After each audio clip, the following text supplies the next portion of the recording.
Okay, here we go. There you are. Hi. Hi, Ed. I'm Klinger. I work for DC 101 here in DC 101 with a big thunderbolt. our beautiful nation's capital.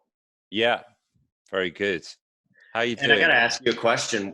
What emotions are you feeling? Day after tomorrow, you're going to release something that only you and the musicians that you've worked with have heard and really know about. So you're 2 days away. Yeah, I kind of I'm in sort of blissful ignorance, kind of, you know, uh, very happy that it'll be out there, but it feels kind of there's an unreality to it as well. Um, it just feels. I mean, yeah, it's been a while to get here, but I'm just pleased that we're nearly there. Yeah. It's well, I've heard Cloak, and the guitar is a match for your voice. You're not hiding that guitar. It's front and center with your voice, and it's so Yeah. precise and so clean and just beautiful. And Thank so you. it's cool. It's like you're dangling the carrot before the record drops. It's like an appetizer. Well, it was, to sing with Laura Marling is just such a musical treat and really a highlight of my last 30 years of being in music because she's such an extraordinary artist and an amazing voice. So, yeah, we one February afternoon in 2018, we just, I think we did about 6 or 7 versions of it. I was really nervous. It was the most nervous I was on the whole record. And I was kind of like, and then when you get nervous, your fingers don't necessarily go at the right place you want them to. And I was, but yeah, I'm really pleased with it. It came out great. Well, I want to talk about being nervous because I think for a lot of us, and this was one of my questions. Being in Radiohead, I would think you may not have any nervousness. Now, I know that the past couple of decades, you've been collecting all of the stuff that I'm assuming have sort of made an appearance on this record. But as far as a confidence standpoint, it's very interesting that you allow yourself to be a little bit vulnerable. And I think Yeah, it's kind of a cool attribute when you say you're in a studio with another musician and you got a little anxious. yeah. I think that feels really normal, and I actually think that's a really good place to be. I think if you're nervous, you're unsure, you're out of your comfort zone, and I think that's really important because that implies you're doing something that you've never done before. And I think as a musician, as a creator, it's always important to be out of your comfort zone. I think Bowie said this a lot. He said, you get to that point where you're feeling a bit unsure and uncertain. He said, that's exactly the place that you should be. Um, and I kind of, I think that's inevitable. I mean, you might think that, Radiohead is this kind of, we're super confident about what we collectively do. And I don't think that's ever the case. Before we go out on stage live every night, you know, there are good butterflies, there are good nerves. And that stuff is really, really important because it means you care and you're moving forward and you're not doing what you've always done. And that to me that's the bigger picture in all of this. As a musician, I'm seeking new experiences to get greater, to challenge myself, to grow, to flourish, to blossom, all these things. So yeah, it feels very. I'm pleased that I feel nervous and uncertain because I think that I again is the creator's way. I really gravitate towards your saying that because it doesn't matter what business you're in. If you're a musician that has a lot of fans, or if you're a chef, or if you're a radio DJ or anything, I think you're absolutely right that when there's a nervousness to step maybe out of the line that you've been traveling for a minute, that fuels it. And so I love hearing that. And I'm excited because we're 2 days away from Earth, and I can't wait to hear the record. And I say this Great. almost on every interview that I do. Yeah. And I'm passionate about a new project like yours, right? And I'm passionate about your band, and I have been for a minute, for a long minute. I just appreciate it, and I love listening to a record start to finish. And I don't Yeah. know what your mindset is based, a full record, an EP. do people listen like that necessarily? I know it's such a personal question, and you know the answer may remain a bit elusive, but I love sitting down and listening start to finish. You know, is Yeah, that the I'm the way you same as recorded it? well. Yeah, absolutely. I'm kind of old fashioned like that because my favorite records are like that. What's going on, Marvin Gaye, start to finish. Um, so yeah, I'm kind of old fashioned like that. I really like records, and whether people listen to it like that, I don't know. But I'm also I was always a fan of the mixtape, which is taking a track out. It's like a playlist. Yeah. It's an old fashioned playlist. So I think I don't. I would hope that I love songs or uh, songs that can work on their own in isolation, depending on the mood. But then when you put it together, it takes you on an emotional journey. Um, and yeah, and we've always tried to do that in Radiohead. Uh, really, from the second album, from Ben's onwards, I don't think we knew what we were doing on the first album on Pablo Honey, but on the second album, and and and we spent a lot of time track listing and making sure it works right. So yeah, it's part of the craft. It's part of the thing, I believe, in making a record.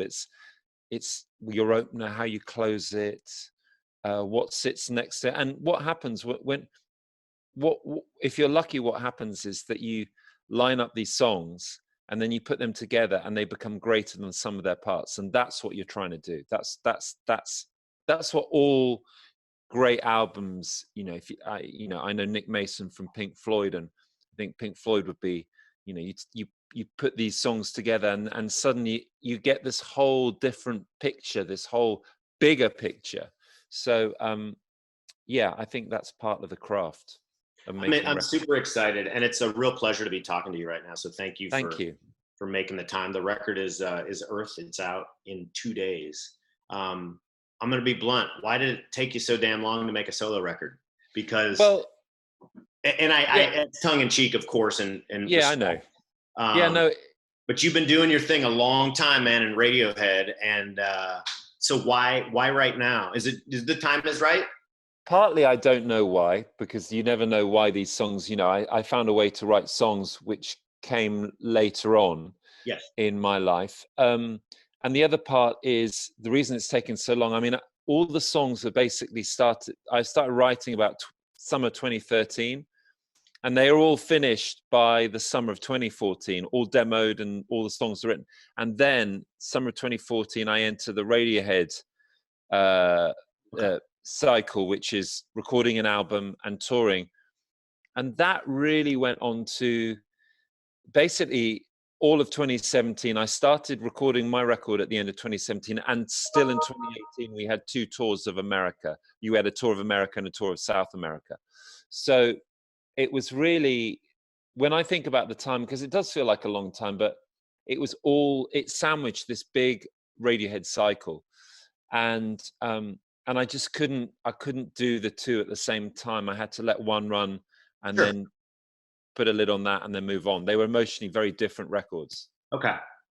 Um, how many guitars do you have? What kind of instruments do you have at your house? Do you have a shitload of guitars everywhere and amps in every room, or No, I don't. I've got how many amps? I've got 4 amps here. I've got a nice I've got an old Gibson amp. I've got a Fender Bandmaster. I've got a Lazy J20, and then I've got how many guitars? I haven't got them because most of them in storage. sure? So I've got this weird Rickenbacker hybrid thing from the '60s.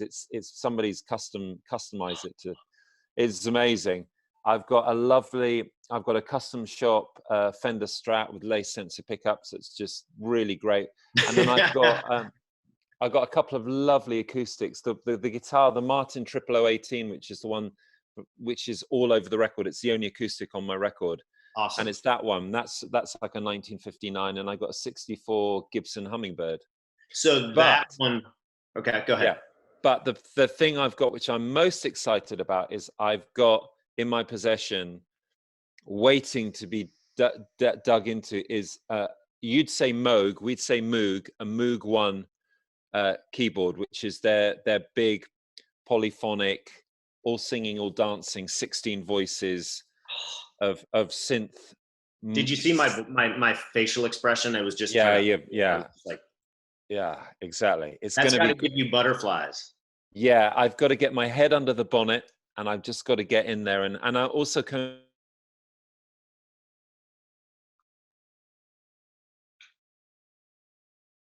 the victim of the tools you have around you.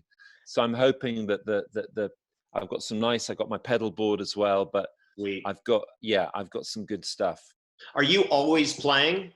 Do you No, play every day? Just listen, I would like to, but I'm very busy and have been with promo. Like playing for me yeah, yeah.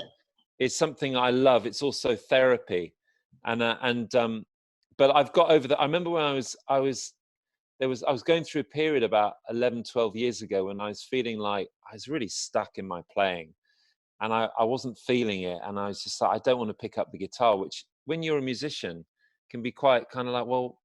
And I was very lucky. I met Eric Clapton, and I'd heard this stuff. A friend of mine, the guys in Wilco, band Wilco, friends of mine, they said they'd bumped into Jeff Beck's guitar tech Stop it. at the Sunset Marquee, and this guitar tech was great and was saying that Jeff Beck practices 5 hours a day religiously. Yeah. And so I said to Oh Eric my Clapton, God. listen, I said, do you play every day? And he went, oh God, no. He said, no, no, no. He said, like, I only play when I really want to play and I feel it. And he said at the start of a tour, when he's rehearsals, he says the first week, his fingers are agony.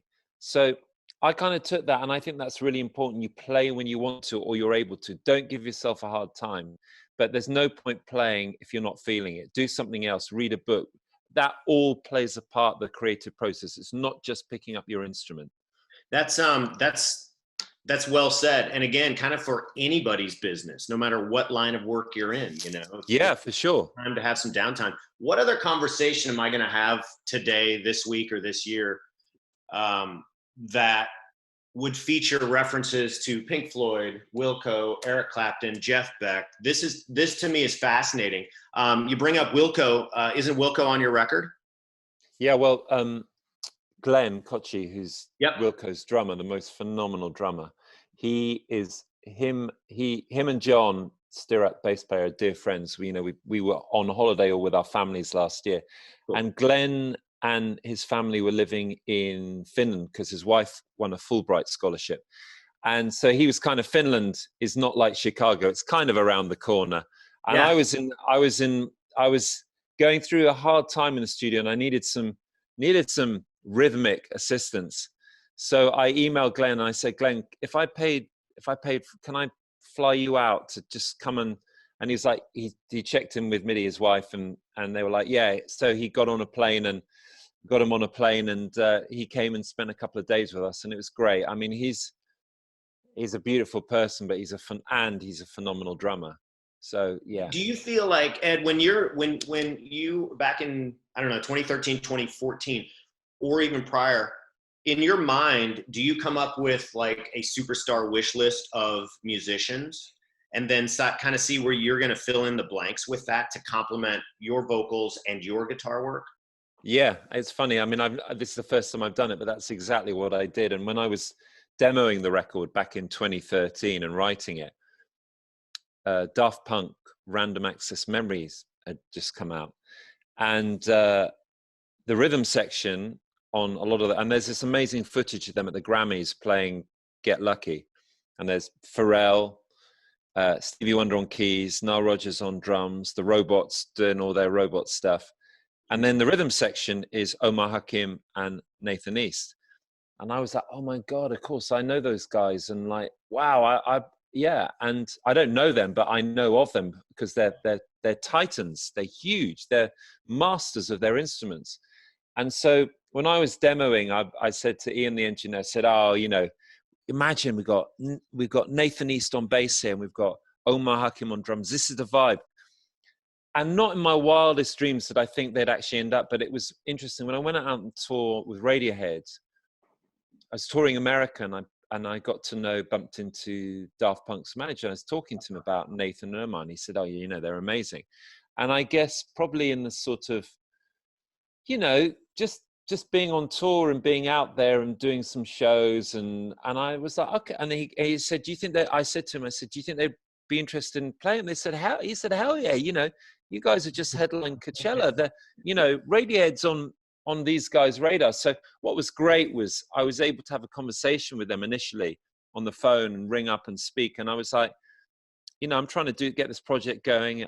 I kind of would love you to come out and be part of the initial playing for 3 weeks. And is this the kind of thing you'd be up to? And also more realistically, do you have time to do this? Because schedules with those guys is really tight. Yeah. So, yeah, I did have a wish list, and David Akumu is another one who I'd wanted to work with for a long time. And Laura Marling, obviously. Yes. So I did that thing where I aimed high, and I thought, you know what? I mean, I'm lucky because I'm in Radiohead, which usually means at least someone will, you know, you can call them or email them, and you can have some communication. But what was great was, you know, getting beyond that and actually getting to play with them. Yeah, and you know what, I love the hell out of Radiohead. I mean, I was in college. And, you know, a lot of your Radiohead records have been themes and anthems. That sounds cheesy and so cliche. No, it doesn't. Sounds cool. Sounds all right. I really like that. And I love the references to Radiohead. But guess what? Like, in 2 days, you have a record coming out. Yeah. And so, like, to me, you know, Radiohead, awesome. Cannot wait to see. Maybe we'll connect in DC with Radiohead. But you know what? I'm hoping when you tour this record, Earth, that you'll come to DC and we can have a round of drinks or something, because I really appreciate all of the things that go into making a record. Yeah. It's kind of like building a car. There's a lot of shit between the production line and when you get to the showroom floor, and your showroom floor is 2 days away, man. Like, so I enjoy this, like, Thank you. Process. Thank you for the kind words. So that's pretty cool. I want to ask you 2 more questions. Do you have any animals in your family? Dogs or cats? We've got a dog, a collie Springer mix. She was a rescued dog from Ireland, and she's great. We love her very dearly. Are you guys on lockdown too, like many people, like most? Yeah. Everybody's on lockdown. You can't go out.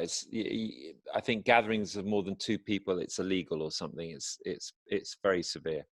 Has it sort of put a curveball or dampened the spirits of launching your first record, or are you just powering through and let's do this? Because in this day and age, I can buy your record. I'd prefer to buy it on vinyl, but I can buy it online and tomorrow night at midnight. Yeah,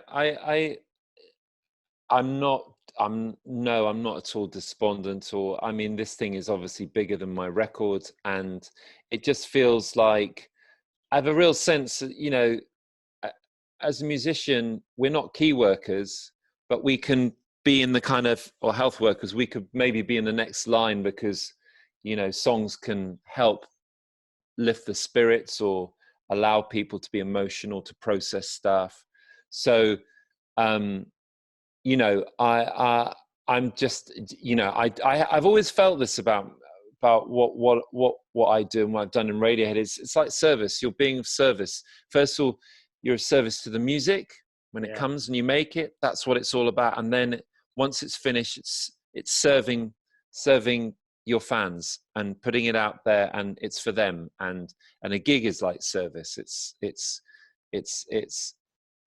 about giving. It's about, you know, giving.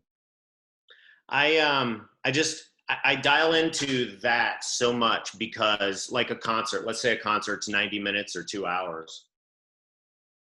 Concert's going to come and go, but the experience of being in the moment is going to last. You're going to have a shitload of memories based on that concert. The same thing goes for music. I can always pick up a Radiohead record. I can always listen. I just broke out Disintegration from The Cure a couple of days ago. It's a great album. One of my favorite bands in the whole world. But that's amazing. what I love about music, because whatever you're feeling, you know, and I really do look forward to getting to know Earth. And great. How many minutes of music do we get? It's about 44. Okay. 9 songs, 44. It's kind of, I'm really aware of, because I wanted to get it on vinyl and I didn't want to go to the whole double vinyl thing. I want it to be Okay. one side, each side. And I know it's crazy to think of vinyl in this day of streaming, but I still like the two sides. And I also think that albums can be too long. When we all went to CDs, people doing 65 minutes of music is too much for me. Marvin Gaye, what's going on? I think that's like 32 minutes. It doesn't feel too short, you know. It doesn't. No, it doesn't. No. If you look at it and you're like, oh, it's only 32 minutes long. But if you're listening to it, totally different ballgame. Yeah, totally, exactly. Ed, you're a pleasure. You're super talented. You're cool as shit. Oh, and I need you around when my teenage kids are saying that I'm the opposite. That's okay. So that's pretty funny. And I look forward to it. I'm assuming once all this Corona stuff is over, can we expect a North American tour and see you perform the record? Yeah, I really hope so. That I would love to do that. That's the aim. I would look forward to seeing you in concert, and I cannot wait to buy the record. All right, Josh. Thank you very much. This was a lot of fun. Thanks for your time. Thank you for your time. Bye. Take care. Bye-bye.